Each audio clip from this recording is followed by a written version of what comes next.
Pope का चुनाव।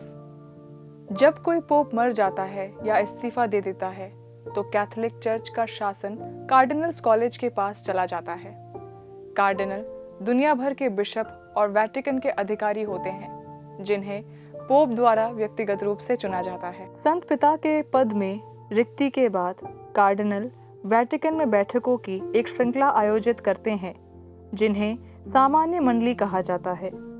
वे वैश्विक स्तर पर कैथोलिक चर्च के सामने आने वाली ज़रूरतों और चुनौतियों पर चर्चा करते हैं।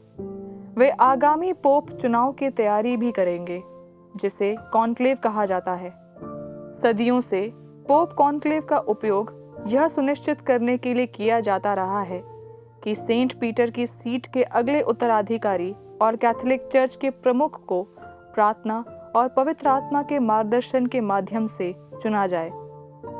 जो निर्णय केवल पोप ही ले सकते हैं, जैसे कि बिशप की नियुक्ति या बिशपों की धर्मसभा बुलाना, चुनाव के बाद तक इंतजार करना चाहिए। अतीत में उन्होंने मृतक पोप के अंतिम संस्कार और दफन की व्यवस्था की थी। पोप के पद खाली होने के 15 से 20 दिन बाद कार्डिनल सेंट पीटर बेसिलिका में एक मास के लिए एकत्रित होते थे जिसमें नए पोप के चुनाव में पवित्र आत्मा के मार्गदर्शन का आह्वान किया जाता था। केवल 80 वर्ष से कम आयु के कार्डिनल ही कॉन्क्लेव में मतदान करने के लिए पात्र हैं। उन्हें कार्डिनल इलेक्टर के रूप में जाना जाता है और उनकी संख्या 120 तक सीमित है। कॉन्क्लेव के लिए कार्डिनल इलेक्टर सिस्टीन चैपल में जाते हैं और दरवाजे सील करने से पहले पूर्ण गोपनीयता की शपथ लेते हैं।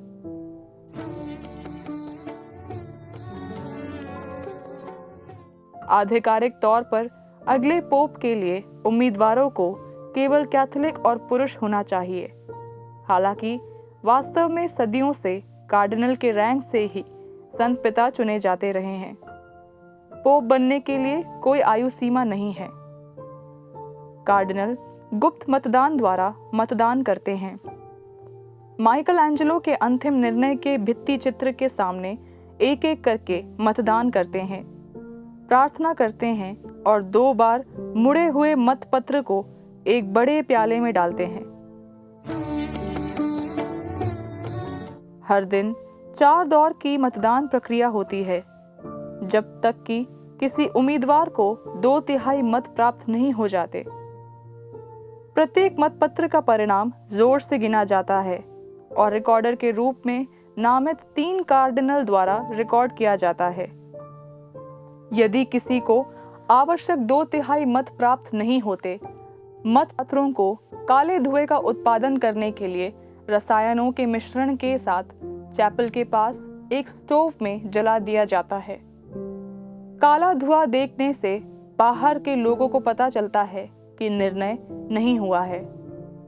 जब किसी कार्डिनल को आवश्यक 2/3 मत प्राप्त होते हैं तो कार्डिनल्स कॉलेज के डीन उससे पूछते हैं कि क्या वह अपना चुनाव स्वीकार करते हैं। यदि वह स्वीकार करते हैं तो वह पोप पद में अपने लिए एक नाम चुनता है।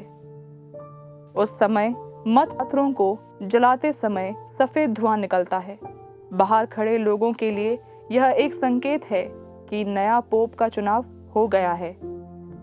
अंतिम दौर के मतपत्रों को सफेद धुएं का उत्पादन करने वाले रसायनों के साथ जलाया जाता है ताकि दुनिया को एक नए पोप के चुनाव का संकेत मिले।